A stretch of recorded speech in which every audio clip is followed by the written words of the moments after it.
Hi guys, today's video is gonna be a weird mixture of everything, I guess, Obviously, I was very shocked and very upset and just I could not believe the result of the presidential election in the United States. I really did not think that Trump would win because I didn't think that people would vote for him that much, and I also didn't think that so many people would not vote, and I also did not think that so many people would actually vote for third parties. So it was like a big mixture of feelings and just thoughts and convictions being shattered suddenly. At the same time, it was not even really surprising. It's like, what are you gonna talk about? I mean, you kind of want to react to this, and at the same time, it feels very very useless to talk about it and react to it, because what can you do? Making a video online is not gonna change anything. So instead of that, I'm gonna talk about power. Because while it is important, politics, and while having someone, control sort of your country and be your president and represent you, whether you want it or not, is important. The power is still to the people. Something that as a vegan I really feel and I really understand and live by is the fact that you can vote every single day of your life and you can shape the world every single day of your life by the life that you live, by the lifestyle that you choose to live by. What you want, what you buy, what you choose as a career, what you choose as a job, how you choose to behave and conduct yourself around others, when you choose to speak up or when you choose to not speak up, what you choose to repost or to laugh about, what you choose to talk about, what you choose to make your dissertation, your public or oral speech at school about, what you choose to talk about with your friends, what you choose to wear. Everything makes a society. Really, everything. When I choose to not buy animal products, I very clearly indicate that I'm against the slavery of animals, the exploitation of animals. When I boycott Israel, I clearly say that I am against the violation of human rights and colonization. And basically, when I choose to wear a shirt that talks about feminism, when I choose to wear a tote bag that speaks about human rights, Palestine, veganism, feminism, education, I choose to share my convictions and perhaps spark something in others, and perhaps, educate some people, or just create a discussion. I chose to become a teacher. I chose a path that enables me to give others a chance to have a good and decent life, to fulfill their dreams, and to bloom into the person that they really want to be. I choose to share some of the privileges that I had as someone that could go to school and afford in a French system that's very, very supportive and helpful. I choose to redistribute some of those privileges, and I choose to not buy a billion pair of shoes, for example, or a billion clothes, because I know that they're made in China or in Bangladesh or Pakistan by people who are treated like shit. I also make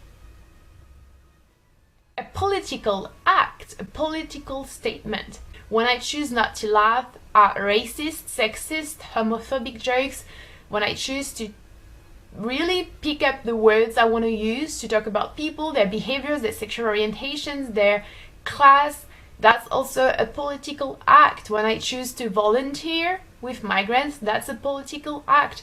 And all of you can do that. And let's just imagine if all of us started to make our lives more meaningful. Perhaps some of you are going to be offended, perhaps some of you are going to take it the wrong way, but that's just the reality of my thoughts. That's just really what I think. We live in an age and we live in societies that glamorize and value appearance and, honestly, stupidity.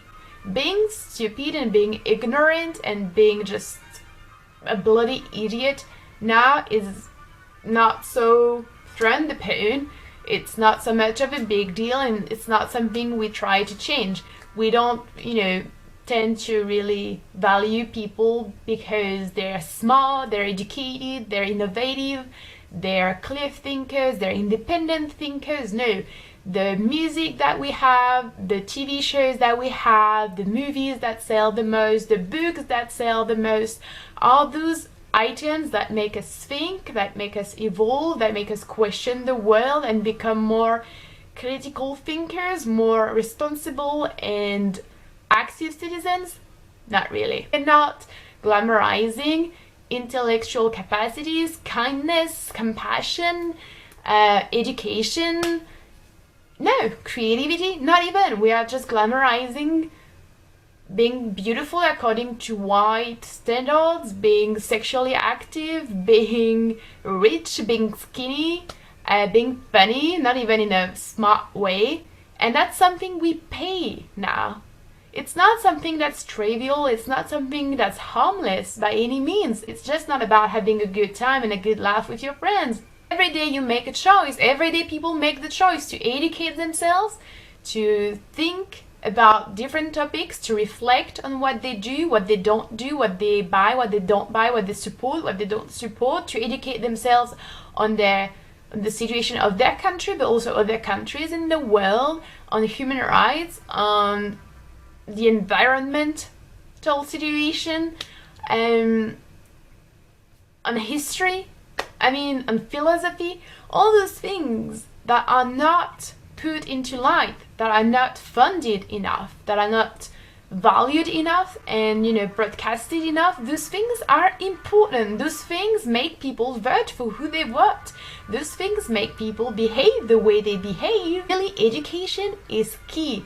And you don't have to be rich to be educated. You don't have to go to university to be educated. You have books, you have second-hand books, you have the internet, you have conferences and lectures that are free sometimes.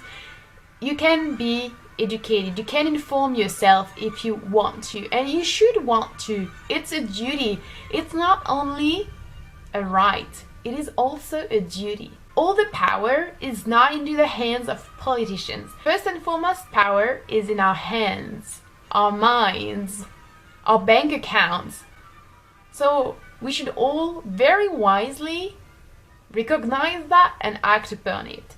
Also, I just want to say very quickly, we're also upset and shocked and scandalized at the fact that someone like Donald Trump is the president of the United States. But we also have to remind ourselves that it's not, we should also be shocked and upset when presidents all across the world are elected in not so clear situations, violating human rights, and when they're more like dictators than presidents.